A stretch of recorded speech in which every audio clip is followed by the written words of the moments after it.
고향으로 돌아가는 야곱의 발걸음은 무거웠어요. 이제는 그의 형 에서의 분노가 풀렸을까요? 아니면 아직도 그는 야곱에게 원한을 품고 있을까요? 이 문제를 해결해야만 그는 고향에 갈 수 있거든요. 그때 에서는 세일 지역의 강력한 지배자가 되어 있었어요. 세일은 지금으로 말하면 요르단 남부에 있는 암석으로 이루어진 산악지대입니다. 그 유명한 페트라 유적이 세일의 한 복판에 있지요. 야곱은 에서에게 심부름꾼을 보내며 당부합니다. 나의 주인 에서께 이렇게 전해라. 당신의 종 야곱이 아릅니다. 저는 그동안 라반에게 몸부쳐 살았습니다. 내 주께서는 부디 저를 너그러이 받아주십시오. 야곱은 에서를 형이라고 부르지 못하고 주인으로 높여 불렀어요. 그리고 자신은 종으로 낮추었습니다. 마침내 심부름꾼이 돌아와서 보고합니다. 당신의 형님이 400명의 부하들과 함께 여기로 달려오고 있습니다. 야곱은 가슴이 철렁 내려앉았어요. 형이 나를 죽이려고 작정했구나. 성경은 그때 야곱이 심히 두렵고 답답했다고 말합니다. 두렵고 답답했다라고 번역된 히브리어는 극도로 공포에 사로잡힌 상태를 묘사하는 단어입니다. 야곱은 두려움 때문에 숨을 쉴 수 없을 정도로 가슴이 옥죄이고 있었던 것이지요.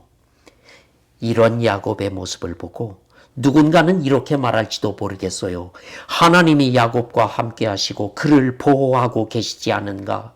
그는 이것을 계속 체험해 오지 않았는가? 그런데 그는 왜 두려워하는가? 왜 하나님을 신뢰하지 않고 그분의 약속을 믿지 못하는가?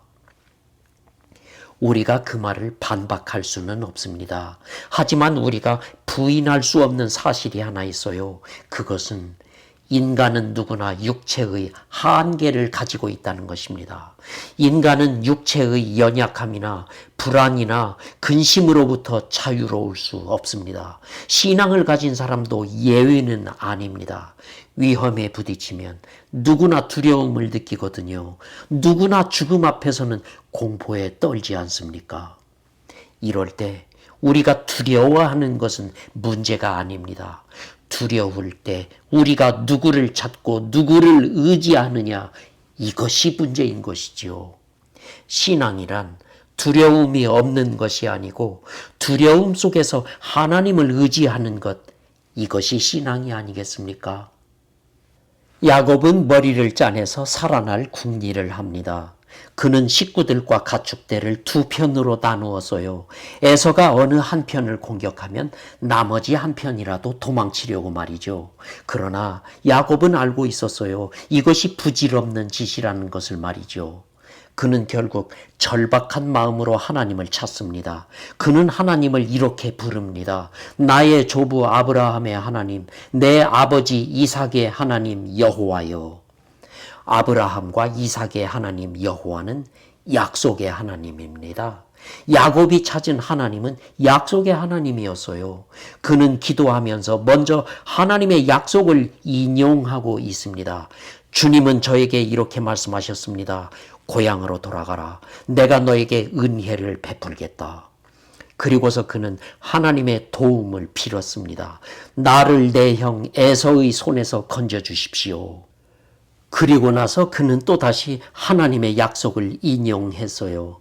주님은 또 이렇게 말씀하셨습니다. 내가 반드시 내게 은혜를 베풀어서 내 후손을 바다에 셀 수 없는 모래와 같이 많게 하겠다. 그러니까 야곱의 기도는 이런 뜻의 기도였어요. 주님, 저에게 이렇게 약속하셨잖아요. 그 약속을 지키실 거죠? 형에게 잡혀 죽지 않도록 나를 도와주세요. 나를 살려주세요. 그는 하나님의 약속에 근거해서 하나님께 호소했던 거예요.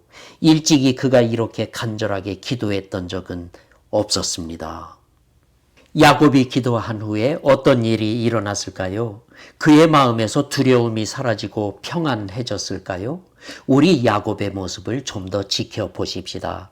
이제 야곱은 형에게 보낼 선물을 준비하기 시작합니다. 그는 자신의 가축 중에서 제일 탐스러운 것들을 골라냈어요.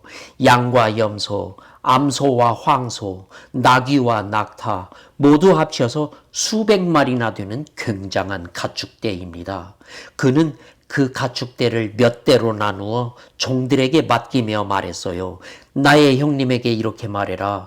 이것은 주의 종 야곱이 자기 주인 에서께 드리는 예물입니다. 지금 야곱도 뒤편에서 오고 있습니다. 그때 야곱은 야복 강가에 머물고 있었어요.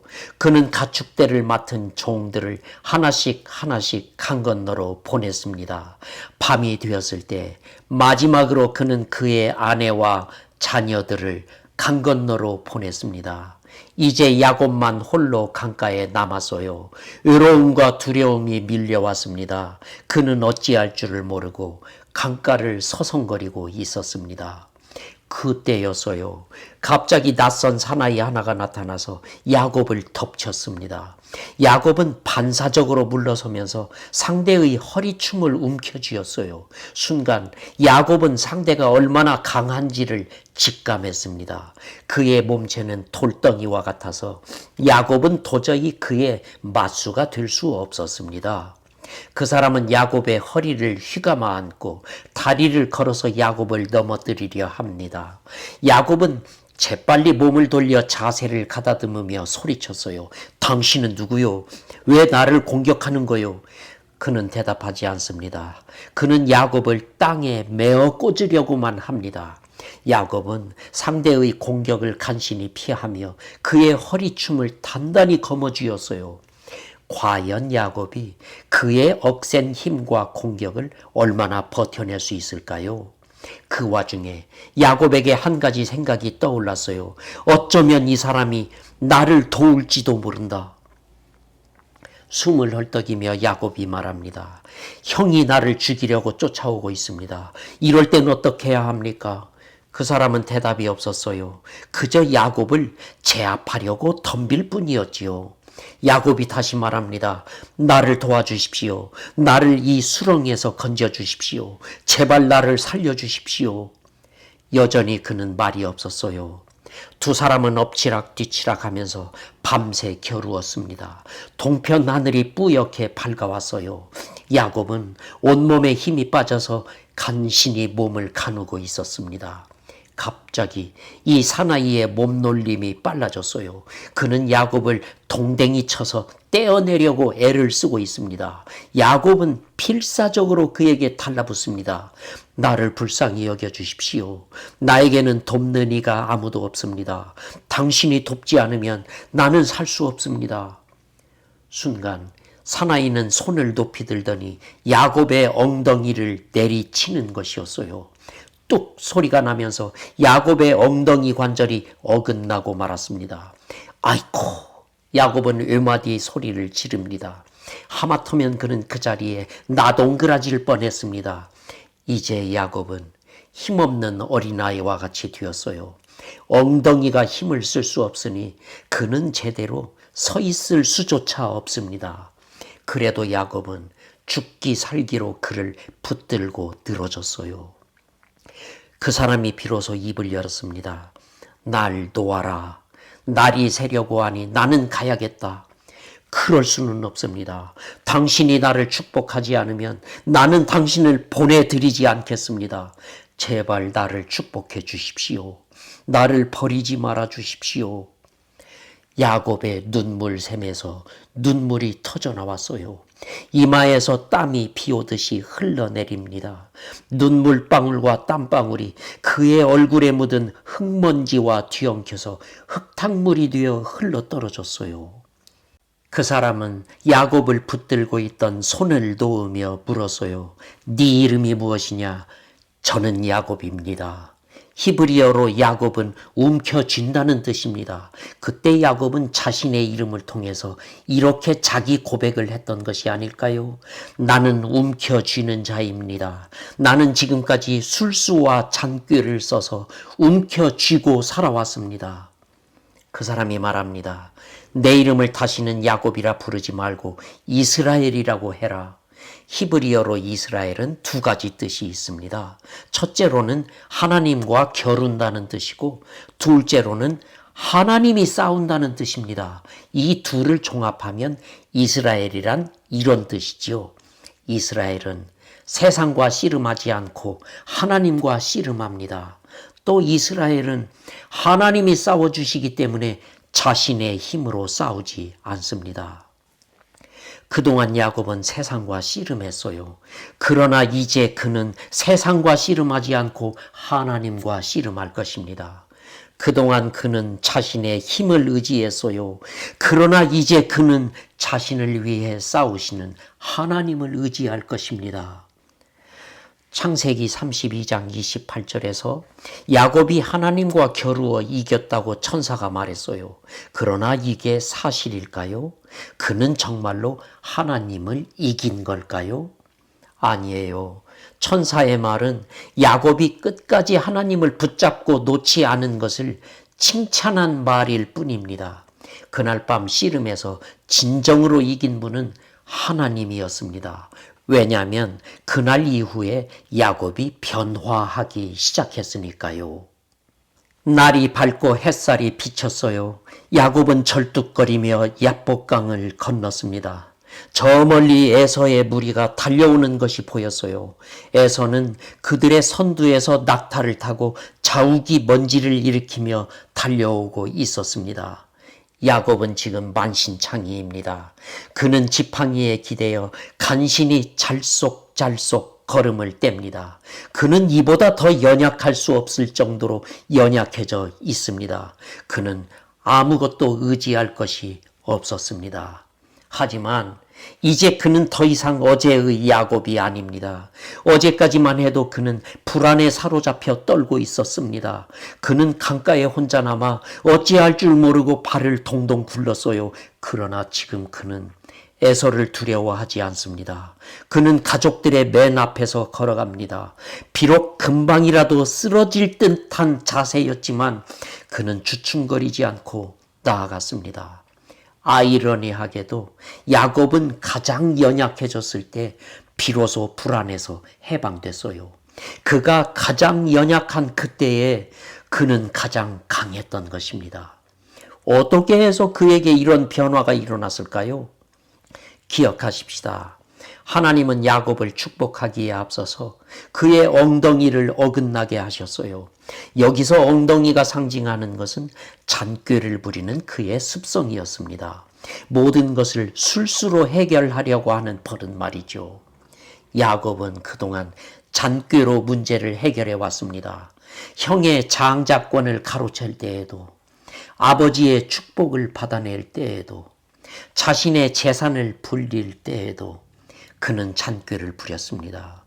또 라반에게서 도망칠 때나 형을 만날 준비를 할 때에도 그는 자신의 머리를 써서 방법을 찾았습니다. 그러나 그날 밤에 그는 자신의 술수가 더 이상 통하지 않는 상황에 직면했어요. 그때 야곱은 자신이 의지해왔던 삶의 방식을 버렸습니다. 그때부터 그의 삶이 변했습니다. 그렇다고 해서 그가 하루아침에 완벽한 인간으로 변한 것은 아닙니다. 그 후에도 야곱은 계속해서 인간적인 약점을 드러냈으니까요. 하지만 그는 더 이상 과거와 같이 잔꾀를 부리지는 않았습니다. 그는 더 이상 세상의 재물이나 성공을 움켜쥐려 하지도 않았어요. 엉덩이가 망가졌을 때 그는 변화의 길로 가게 된 것입니다. 우리도 망가져야 할 각자의 엉덩이를 가지고 있습니다. 엉덩이가 든든하면 우리는 엉덩이의 힘을 의지합니다. 엉덩이가 망가져야 우리의 삶이 하나님을 의지하게 되거든요. 하나님은 우리를 변화시키시려고 우리의 엉덩이를 망가뜨리실 때가 있어요. 엉덩이가 망가질 때에는 엄청난 아픔이 있습니다. 우리가 의존하던 재물, 명예, 경력, 이런 것들이 망가질 때 우리는 한없이 무능력하고 초라하게 느껴지지 않습니까? 그러나 바로 그때 마음에서 불안이 사라지고 평화가 찾아옵니다. 함께 생각해 보십시다. 혹시 당신은 지금 자신의 힘으로 해결할 수 없는 문제에 부딪혔습니까? 불안과 두려움에 사로잡혔습니까? 문제와 씨름하지 말고 하나님과 기도의 씨름을 하십시오. 사람에게 매달리지 말고 하나님께 매달리십시오. 밤이 지나고 날이 샐 때까지, 엉덩이가 망가질 때까지, 자신이 의지하는 것들을 모두 내려놓고 오직 하나님만 의지하게 될 때까지 계속 하나님과 씨름하십시오. 그때 하나님은 우리를 축복하시고 우리를 위해 싸워 주십니다. 그때 우리에게 진정한 평안과 자유가 찾아옵니다.